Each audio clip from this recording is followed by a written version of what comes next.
এসে পড়েছি, আমি তাদেরকে বলতে চাই, প্রথমত আপনার এই আসার উদ্দেশ্যটাকে পরিবর্তন করেন। টাকা পয়সার জন্য, চাকরি বাকরি বা ব্যবসা বাণিজ্যের জন্য নয়।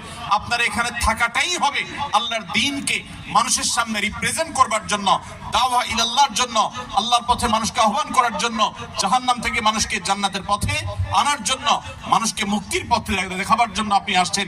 এই উদ্দেশ্যটাই যদি আপনার মূল হয়ে যায়, তাহলে আপনার ব্যবসার ক্ষতি হোক, দাওয়ার জন্য ঠিক থাকে, চাকরি চলে যাক, দাওয়ার জন্য ঠিক থাকে, আপনার অন্য সব কিছুতে স্যাক্রিফাইস করবেন, কম্প্রোমাইজ করবেন, কিন্তু দাওয়াতের কাজে, ইসলামের কাজে আপনি কম্প্রোমাইজ করবেন না।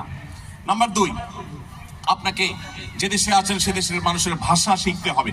তাদের ভাষা যদি আপনি রপ্ত করতে পারেন, তাহলে তাদেরকে দাওয়াত দিতে পারবেন। ভাষা শিখলে আপনার স্কিল ডেভেলপ হবে, আপনার চাকরি, আপনার ব্যবসা ভালোভাবে করতে পারবেন। কিন্তু উদ্দেশ্য সেটা হবে না। উদ্দেশ্য হবে যে আমি এই ভাষা শিখে তাদেরকে আল্লাহর কথা আমি ব্যাখ্যা করব, কোরআনের কথা বলবো, সুন্নাহর কথা বলবো। ভাইয়ের আমার, আপনাদের হয়তো অনেকের কাছে জিনিসটা একটু অস্বাভাবিক মনে হচ্ছে যে এই মানুষগুলো এত উন্নত জ্ঞানে, বিজ্ঞানে, তথ্যে, প্রযুক্তিতে, অবকাঠামোতে, অন্য অনেক দিক থেকে তারা এগিয়ে আছে, তারা আমাদের ধর্মের জন্য তারা কি আদৌ লালায়িত? বিশ্বাস করুন, গোটা পৃথিবীর যত উন্নত দেশ পাবেন, প্রত্যেকটা উন্নত দেশের মানুষেরা তাদের মধ্যে এক ধরনের শূন্যতা কাজ করছে। বিভিন্ন দেশে যাওয়ার সুযোগ আমার হয়েছে। আপনারা একটু ডানে বামে যদি খেয়াল করেন, গভীরভাবে দেখবেন যে সুখের মধ্যে থাকা মানুষগুলো, বাহ্যিকভাবে সুখের মধ্যে থাকা মানুষগুলোর মানসিক একটা কষ্ট আছে, যন্ত্রণা আছে। এই জন্য আত্মহত্যার প্রবণতা আপনার গরিব দেশে যতটা হয়, তার চাইতে ধনী দেশে আত্মহত্যার ঘটনা বেশি ঘটে। কেন ঘটে জানেন?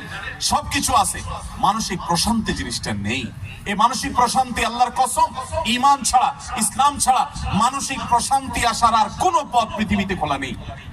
আল্লাহর দ্বীন ছাড়া, ইসলাম ছাড়া শান্তি আসার কোনো পথ খোলা নেই। অতএব আপনার নিজেকে থেকে আপনাকে হীনমন্যতাকে ছুঁড়ে ফেলে দিতে হবে। আপনার মধ্যে আত্মবিশ্বাস থাকতে হবে, আপনার মধ্যে দৃঢ়চেতা চিন্তা থাকতে হবে, এই চিন্তা চেতনা থাকতে হবে, আপনার আদর্শিক এই বলিষ্ঠতা থাকতে হবে যে আমি এই যে দিনকে ধারণ করছি, আমি নিজে হতভাগা, আমি কপাল পড়া, আমি জানি না এই ঈমানের মূল্য কি, আমি জানি না ইসলামের মূল্য কি। যে ইসলাম নাই যার মধ্যে, তার টাকা পয়সা আছে, বিজ্ঞান, তথ্য প্রযুক্তি আছে,